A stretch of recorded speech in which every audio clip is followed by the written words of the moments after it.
இறை இயேசுவில் பிரியமுள்ள மாதா தொலைக்காட்சியின் அனைத்து நிகழ்ச்சிகளையும் ஆவலோடு பார்த்து கொண்டிருக்கிற அன்பு நேயர்கள் அனைவருக்கும் இனிய இரவு வணக்கம். இந்த நாள் உங்களுக்கு ஓர் இனிய நாளாக அமைந்திருக்கும் என்று நினைக்கிறேன். இன்றும் ஓர் அருமையான சிந்தனையைத்தான் நான் உங்களோடு பகிர்ந்து கொள்ள ஆசைப்படுகிறேன். கடவுளால் படைக்கப்பட்ட நாம் ஒவ்வொருவரும் மன நிம்மதியுடன் வாழ வேண்டும் என்று விரும்புகிறோம். மன நிம்மதி வேண்டுமென்றால் நம் மனதை அமைதியான நிலையில் வைத்திருக்க வேண்டும். அன்றாடம் நாம் செய்யும் அலுவல்களில் நமது கவனத்தை செலுத்தி மற்றவர்கள் பிரச்சனையில் தலையிடாமல் இருந்தாலே நம்மில் அமைதி உருவாகும். அதற்காக நமது வேலையை மட்டும் பார்த்து கொண்டு சுயநலவாதிகளாக இருக்க வேண்டும் என்று கிடையாது. மற்றவர்கள் செய்யும் செயல்களை எப்போதும் குறை கூறிக்கொண்டு வாழ்வதை தவிர்த்து தவறுகளை அன்போடு சுட்டிக்காட்டி நிறைகளை முழு மனதோடு ஏற்று வாழ்ந்தால் நிம்மதி நம்மில் நிச்சயம் நிலைக்கும்.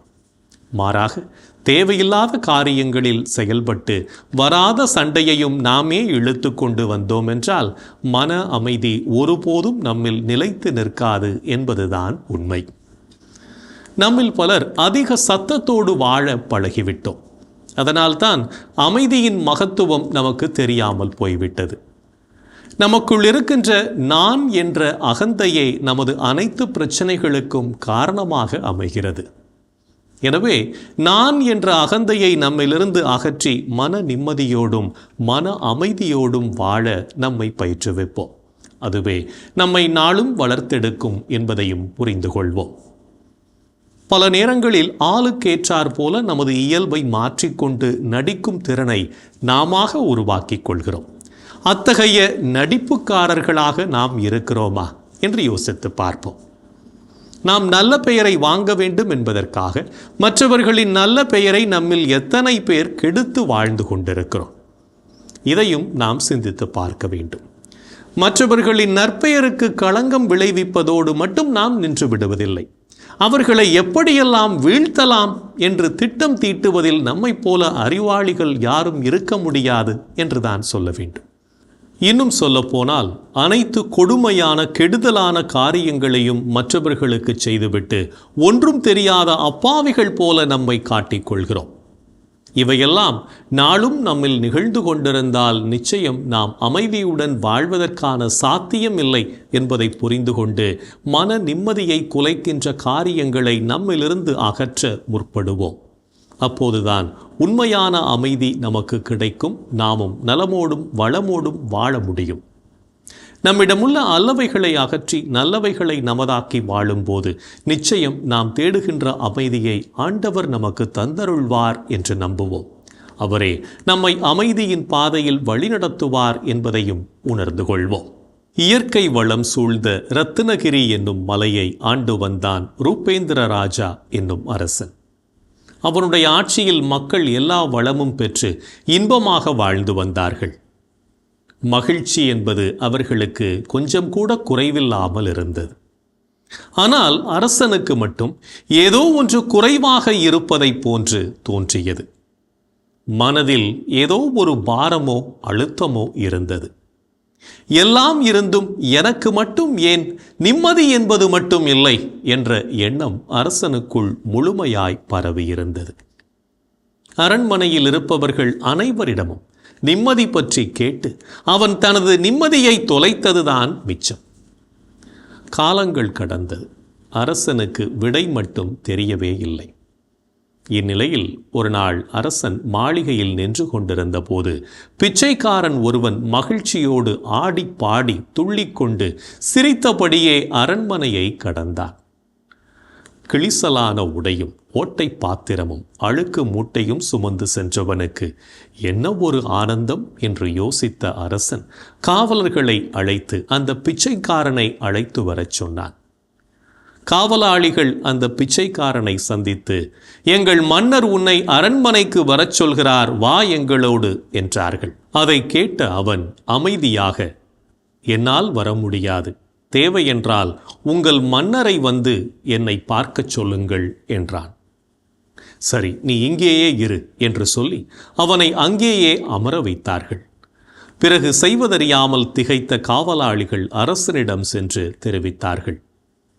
பிச்சைக்காரன் என்னை சந்திக்க மறுப்பதா என்ற குழப்பத்தோடு அரசனே அவனை சந்திக்க வந்தான்.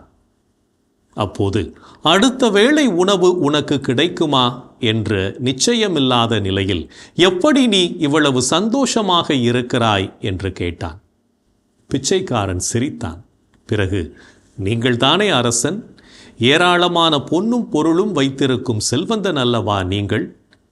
அந்த மாளிகை கூட உங்களுடையது தானே என்றான். அரசனுக்கு ஒன்றும் புரியவில்லை, குழப்பமாக இருந்தது. ஆனாலும், உன்னைப் போல நான் மகிழ்ச்சியாக இருக்க என்ன செய்ய வேண்டும் என்று கேட்டான். பிச்சைக்காரன் சில நிமிடம் யோசித்தான். உடனே, நீங்கள் நிம்மதியாக இருக்க வேண்டுமென்றால் இப்போதே என்னோடு வர வேண்டும். நீங்கள் உடுத்தி இருக்கும் ஆடை தவிர வேறு எதுவும் இருக்கக்கூடாது என்றான். அரசன் மறுத்தான். என்னை நம்பி நாடு இருக்கிறது, மக்கள் இருக்கிறார்கள். எதிரிகள் எப்போது வேண்டுமானாலும் படையெடுத்து வருவார்கள். அப்போது மக்களை நான் பாதுகாக்க வேண்டும். அந்த பொறுப்பு எனக்கு இருக்கிறது என்றான். மீண்டும் சத்தமாக சிரித்த பிச்சைக்காரன், உங்களுக்கு 2 வாய்ப்புத்தான். ஒன்று, எதுவுமே வேண்டாம் என்று என்னுடன் வாருங்கள். அல்லது நீங்கள் இந்த மாளிகையில் நிம்மதி இல்லாமல் எப்போதும் போல பொறுப்பாக இருங்கள் என்றான். மேலும், என்னை பார்த்தீர்களா? என்னிடம் எதுவும் இல்லை. யாரும் என்னை அடித்து பிடுங்கவும் ஒன்றுமில்லை.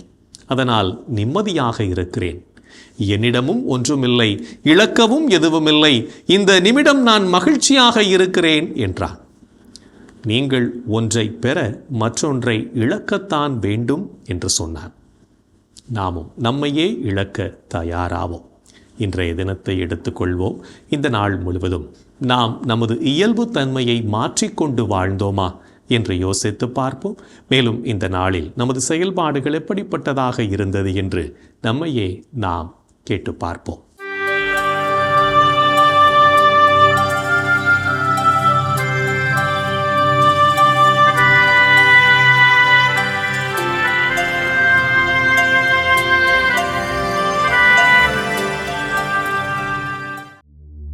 இன்று நீங்கள் உங்கள் மனதை தூய்மையுடன் வைத்துக் கொண்டீர்களா?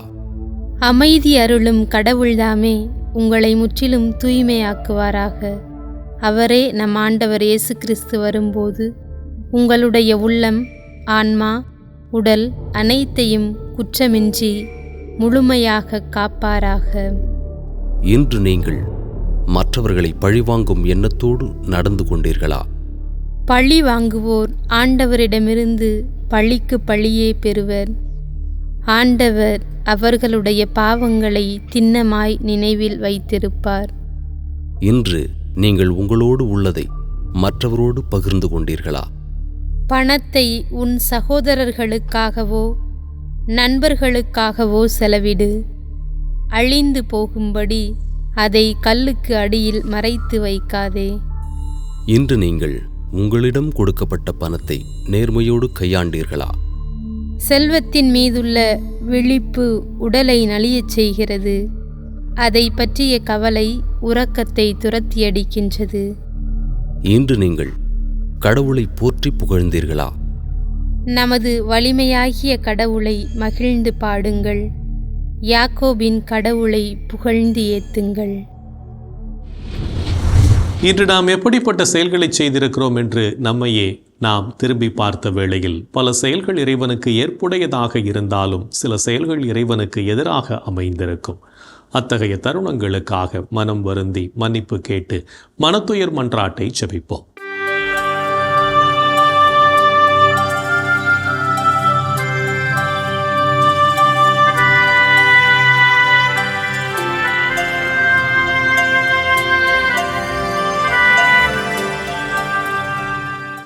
எல்லாம் வல்ல இறைவனிடமும் சகோதர சகோதரிகளே உங்களிடமும் நான் பாவி என ஏற்றுக்கொள்கிறேன்.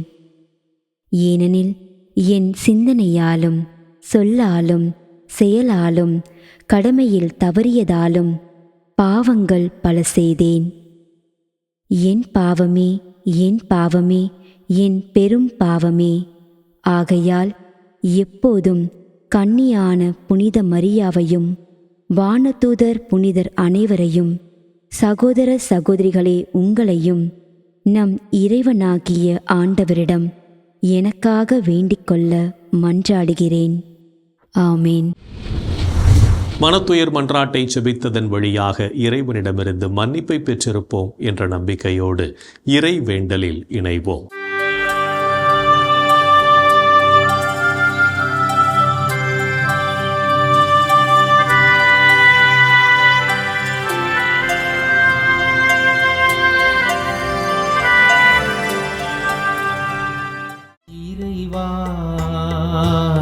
இறைவா, எமக்கு துணை புரிய வாரும். ஆண்டவரே, எமக்கு துணை புரிய விரைந்து வாரும். தந்தைக்கும் மகனுக்கும் தூய ஆவியாருக்கும் மாட்சி உண்டாவதாக.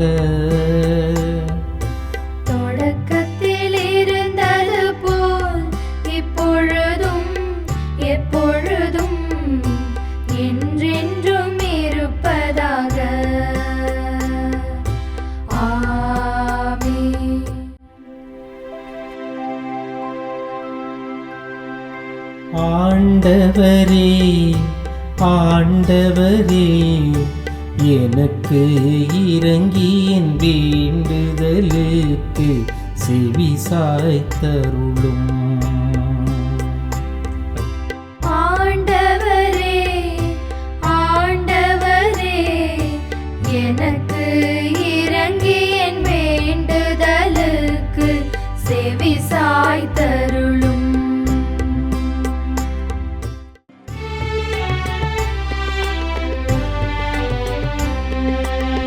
எனக்கு நீதி அருள்கின்ற கடவுளே, நான் மன்றாடும்போது எனக்கு பதிலளித்தருளும்.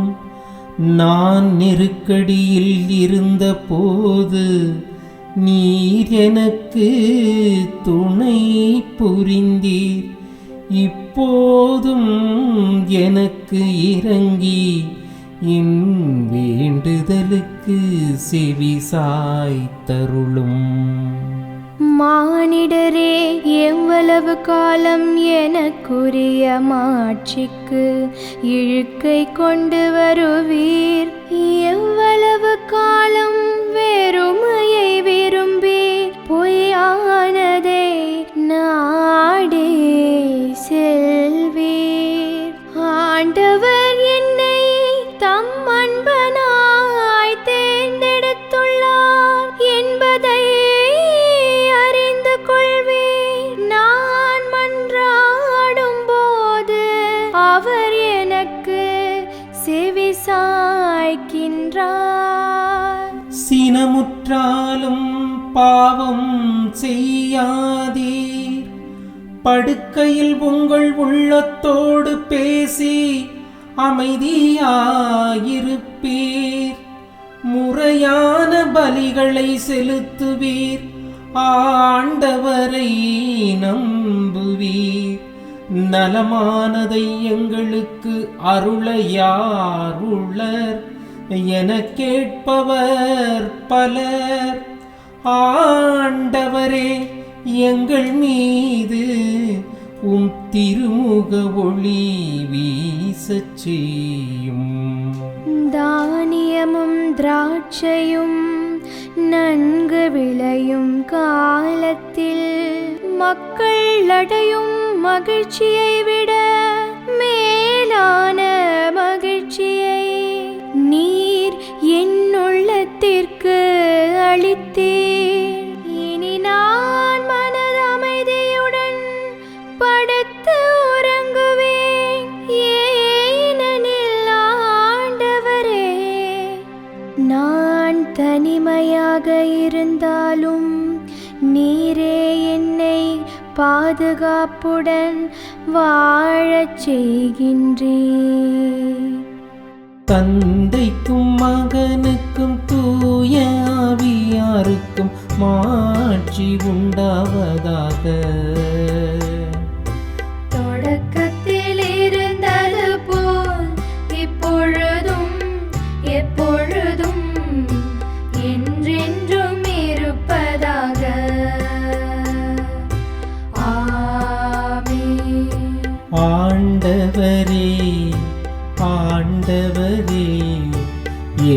எனக்கு இறங்கி என் வேண்டுதலுக்கு செவி சாய்த்தருளும். ஆண்டவரே ஆண்டவரே எனக்கு இறங்கி என் வேண்டுதலுக்கு செவி சாய்த்தருளும். இரவு நேரங்களில் ஆண்டவரை போற்றுங்கள். இரவு நேரங்களில் ஆண்டவரை போற்றுங்கள்.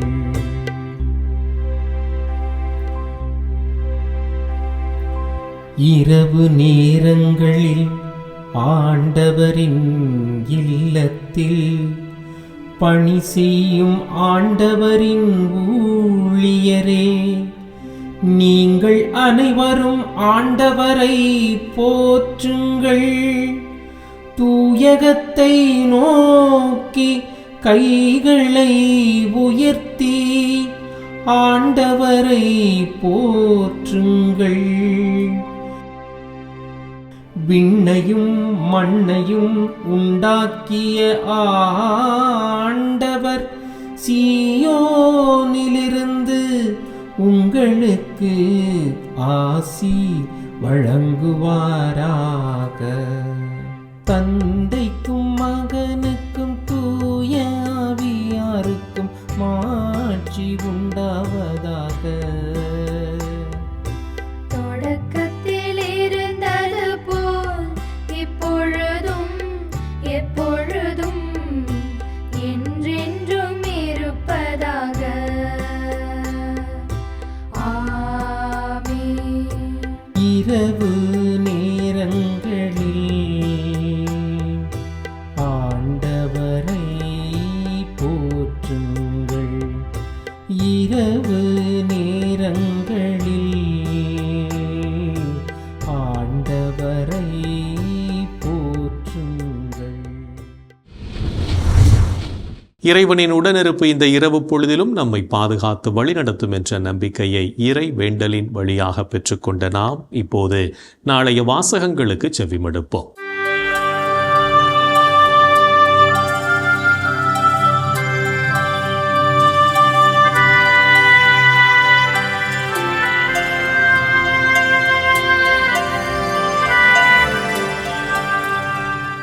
நாளைய திருப்பலி வாசகங்கள். முதல் வாசகம் இறைவாக்கினர் எசாயா நூலிலிருந்து வாசகம். அதிகாரம் 58, இறைவார்த்தைகள் 7 முதல் 10 முடிய. பதிலுரை பாடல். திருப்பாடல் 112, இறைவார்த்தைகள் 4 முதல் 9 முடிய. இரண்டாம் வாசகம் திருத்தூதர் பவுல் கொரிந்தியருக்கு எழுதிய முதல் திருமுகத்திலிருந்து வாசகம். அதிகாரம் 2, இறைவார்த்தைகள் 1 முதல் 5 முடிய. மத்தேயு எழுதிய தூய நற்செய்தியிலிருந்து வாசகம். அதிகாரம் 5, இறைவார்த்தைகள் 13 முதல் 16 முடிய. அக்காலத்தில் இயேசு தம் சீடரை நோக்கி கூறியது: நீங்கள் மண்ணுலகிற்கு உப்பாய் இருக்கிறீர்கள். உப்பு ஓர்பற்று போனால் எதைக் கொண்டு அதை ஓர்ப்புள்ளதாக்க முடியும்? அது வெளியில் கொட்டப்பட்டு மனிதரால் மிதிபடும், வேறு ஒன்றுக்கும் உதவாது. நீங்கள் உலகிற்கு ஒளியாய் இருக்கிறீர்கள். மலை மேலிருக்கும் நகர் மறைவாயிருக்க முடியாது. எவரும் விளக்கை ஏற்றி மரக்காலுக்குள் வைப்பதில்லை, மாறாக விளக்குத் தண்டின் மீதே வைப்பர். அப்பொழுதுதான் அது வீட்டிலுள்ள அனைவருக்கும் ஒளி தரும். இவ்வாறே உங்கள் ஒளி மனிதர் முன் ஒளிர்க. அப்பொழுது அவர்கள் உங்கள் நற்செயல்களைக் கண்டு உங்கள் விண்ணக தந்தையை போற்றி புகழ்வார்கள். ஆண்டவரின் அருள்வாக்கு. கிறிஸ்துவே உமக்கு புகழ். ஆண்டவரே, உம் கையில் என் உயிரை ஒப்படைக்கின்றேன். ஆண்டவரே, உம் கையில் என் உயிரை ஒப்படைக்கின்றேன். உண்மையின் ஆண்டவராகி எம்மை மீட்பவர் நீரே. ஆண்டவரே, உம் கையில் என் உயிரை ஒப்படைக்கின்றேன். தந்தைக்கும் மகனுக்கும் தூய ஆவியார்க்கும் மாட்சி உண்டாவதாக. ஆண்டவரே, உம் கையில் என் உயிரை ஒப்படைக்கின்றேன்.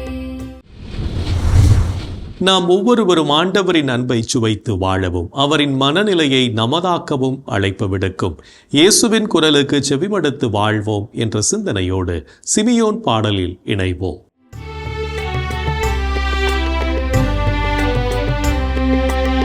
ஆண்டவரே, நாங்கள் விழித்திருக்கும் போது எங்களை காத்தருளும். நாங்கள் தூங்கும் போது எங்களை பாதுகாத்தருளும். இதனால் கிறிஸ்துவோடு விழித்திருந்து அவரோடு அமைதியில் இளைப்பாறுவோம். ஆண்டவரே, நாங்கள் விழித்திருக்கும் போது எங்களை காத்தருளும்.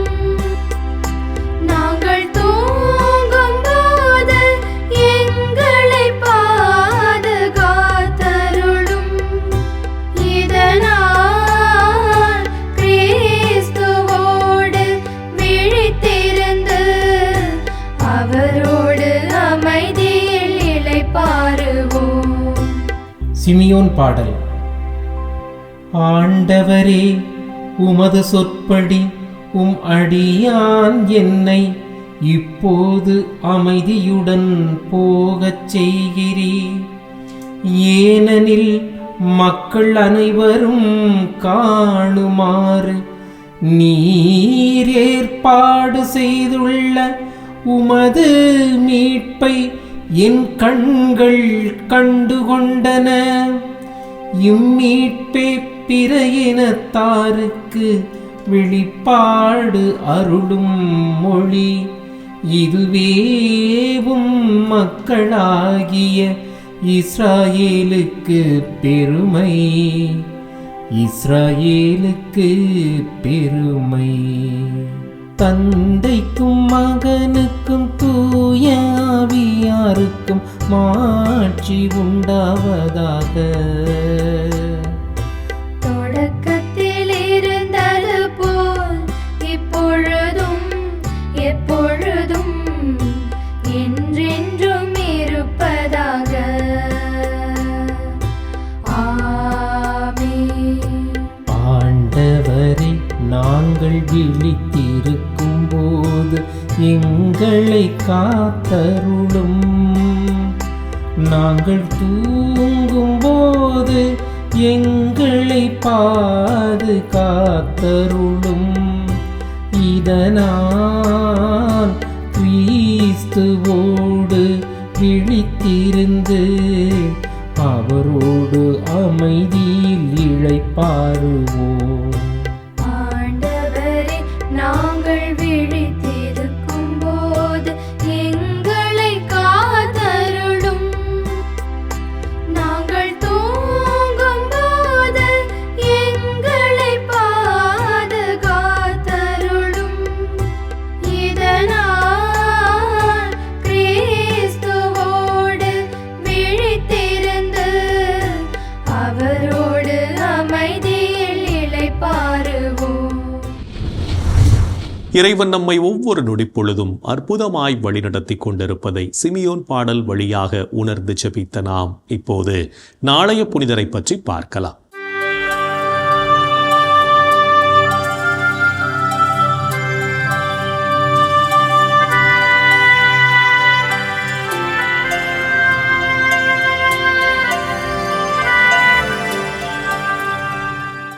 பிப்ரவரி 8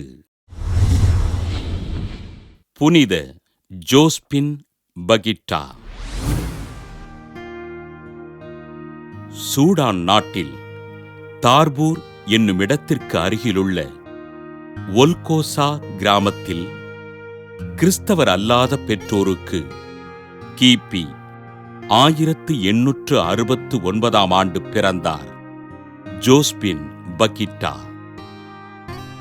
சிறுவயதில் கொள்ளையர்களால் கடத்தப்பட்டு அடிமைச் சந்தையில் நிறுத்தப்பட்ட பகிட்டா கலிஸ்தோ லெக்னானி என்பவரால் விலைக்கு வாங்கப்பட்டு பணியாளராக வீட்டிற்கு அழைத்துச் செல்லப்பட்டார். கலிஸ்தோ வீட்டில் அன்பினை பெற்று அமைதியோடு வாழ்ந்த பகிட்டா சில மாதங்களுக்குப் பிறகு கலிஸ்தோவின் நண்பரான அகஸ்டஸ் வீட்டில் பணியாளராக தன் பணிகளை நேர்த்தியோடும் பொறுப்போடும் செய்தார்.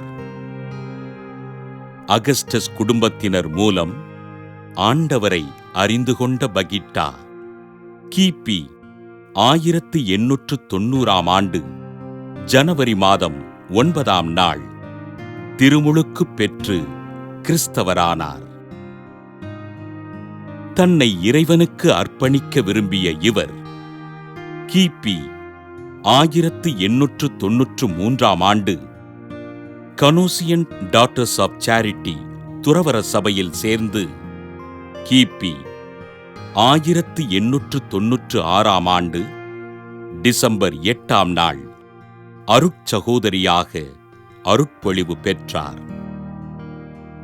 துன்புறுவோர் அனைவருக்கும் உதவிகள் செய்து தன் சகோதரிகளிடம் நேசத்தோடு வாழ்ந்த அருட்சகோதரி பகிட்டா ஆண்டவரை அறிவதே மிகச்சிறந்த அருளாகும் என்று கூறினார். புனித மரியன்னையினை காட்சியாகக் கண்டு அவரது அருளினை பெற்றுக்கொண்ட அருட்சகோதரி ஜோஸ்பின் பகிட்டா 1947 பிப்ரவரி 8 விண்ணகம் சென்றார். நல்லவராக வாழுங்கள், ஆண்டவரை அன்பு செய்யுங்கள், அவரை அறியாதவர்களுக்காக மன்றாடுங்கள் என்று கூறி ஆண்டவரை அறிவித்து வாழ்ந்த அருட்சகோதரி ஜோஸ்பின் பகிட்டாவினை திருத்தந்தை 2 ஜான் பால் 2000வது ஆண்டு அக்டோபர் 1 புனிதராக உயர்த்தி சூடான் நாட்டின் பாதுகாவலராக அறிவித்தார். புனித ஜோஸ்பின் பகிட்டா திருவிழாவினை கொண்டாடுகின்ற நாம் வீட்டு வேலை செய்கின்ற சகோதரிகளுக்காகவும் அவர்களின் குடும்பங்களுக்காகவும் ஆண்டவரிடம் ஜெபிப்போம்.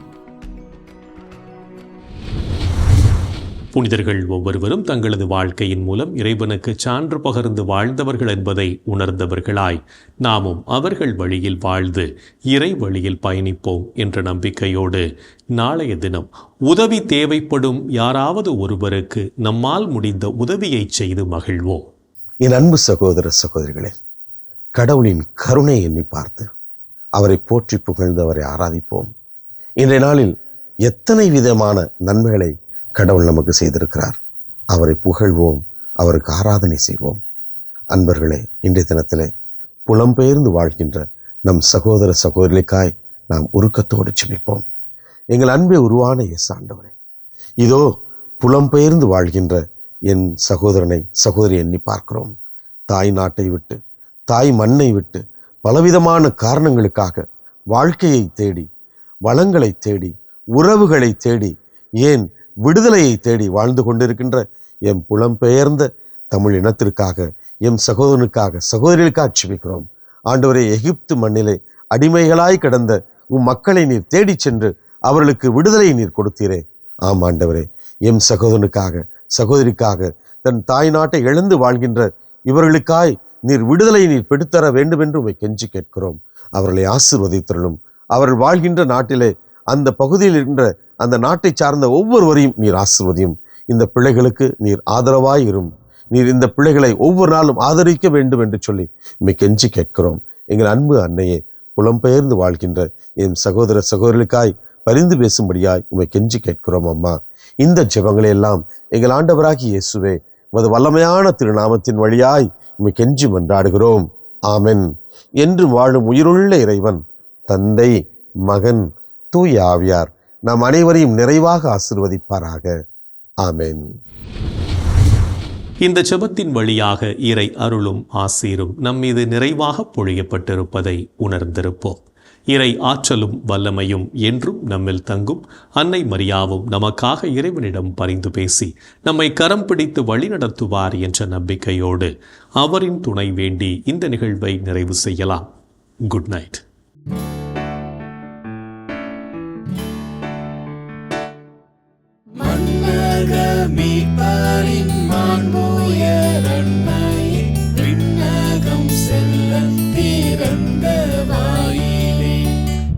கடல்